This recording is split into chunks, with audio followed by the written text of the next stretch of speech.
ये है हमारे दुल्हे मियाँ और इनकी शादी को अभी पूरे 12 घंटे भी नहीं हुए।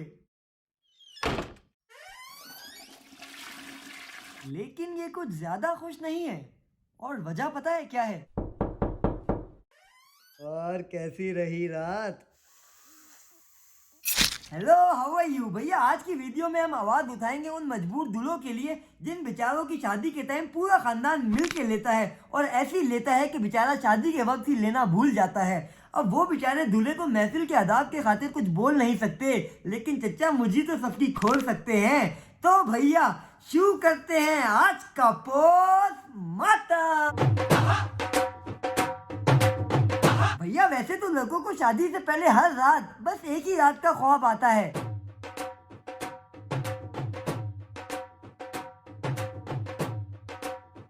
उज्जा मनूस क्या हिल रहा है बेड पे? अबे ख्वाब देख रहा था। हाँ बेटा, ख्वाब ही देख रहे थे क्योंकि शादी की रात दूल्हे को उस बेड तक पहुंचने के लिए जितनी कुर्बानियां देनी पड़ती हैं उस तकलीफ का अंदाजा सिर्फ शादीशुदा लोग ही लगा सकते हैं। और इस जंग का आगाज होता है बारात वाले दिन से। अब शादी वाले दिन दूल्हे के दिमाग में बेशक 50,000 टेंशन क्यों ना चल रही हो, लेकिन खानदान का एक नमूना खामखा अपनी ढेर होशियारी लेकर दूल्हे के पास आएगा।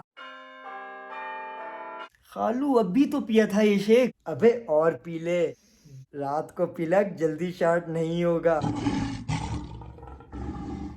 अब आप मिशन सौहागरात के लिए फाइनली पूरी बारात लेकर घर से निकलते हो और जैसे ही हॉल के गेट पे पहुंचते हो तो आपका शानदार इस्तकबाल होता है भत्ते की पहली 25 से, वो भी दुल्हन के हरामखोर भाई की तरफ से। दूल्हा भाई जब तक 50,000 नहीं दोगे हम गाड़ी से नहीं उतरने देंगे। उस वक्त अगर आप नॉर्मल हालत में होते हो साले के यहाँ गोली मारते, लेकिन अब खालू का शेख दिमाग पे चलने लगता है और इसलिए पकड़ हरामखोर साले और लेकर जा मुझे स्टेज पे। भैया साले को रिश्वत देकर आप ऐसे तैसे स्टेज पे पहुंच गए। थोड़ी देर बाद सब भूखों ने खाना ठूस लिया, खानदान की 7 नस्लों ने आपके साथ तस्वीरें खींच ली।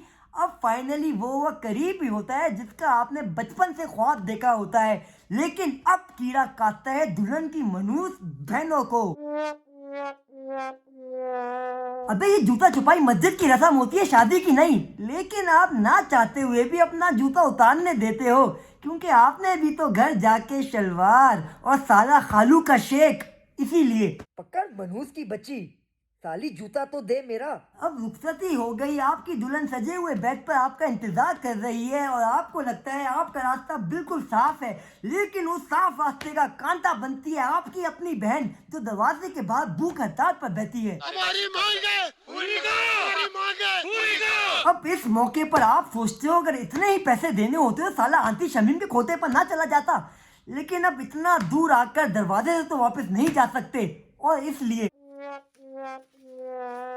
भैया यहाँ तक पहुँचने के लिए जो जो आपके रास्ते में आता है वो इज्जत से पैसे लेकर चला जाता है, लेकिन अब जिन कमीनों की एंट्री होने वाली है वो हरामी सीधा आपको ही उठा कर ले जाते हैं।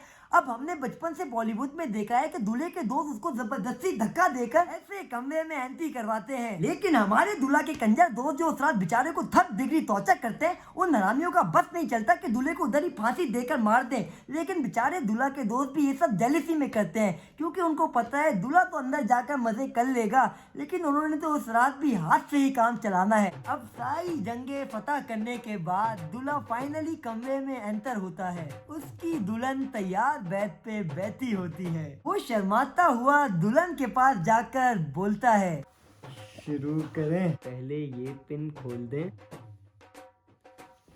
ये वाली भी, ये भी, यहाँ पे भी। एक काम करते हैं अभी हम सोते हैं, बाकी पिने मैं सुबह उठ के खोलता हूँ। अब सुबह दूल्हे मियाँ के उठने से पहले दुल्हन साहिबा के घर वाले इतना नाश्ता लेकर दूल्हे के घर पहुंचे होते हैं। अब रात को खालू का शेक और सुबह यहाँ तक हलवा पूरी ठूसने के बाद दूल्हे को बस एक ही ख्याल आता है, अब सुकून से कमरे में जाकर इनिंग्स का आगाज करता हूँ। लेकिन फिर दूल्हे को पता चलता है कि दुल्हन को तो उसके घर वाले अपने साथ ले गए। हाँ बेटा, फिर कैसा रहा रात को शेक? तो भैया आज का पोस्टमार्टम खत्म करते हैं एक छोटे से पैगाम के साथ। बचपन से सोचा था बड़े धूमधाम से मनाऊंगा सुहाग रात, लेकिन उस कमरे तक पहुंचते पहुंचते पूरे खानदान ने मार के रख दी एक साथ।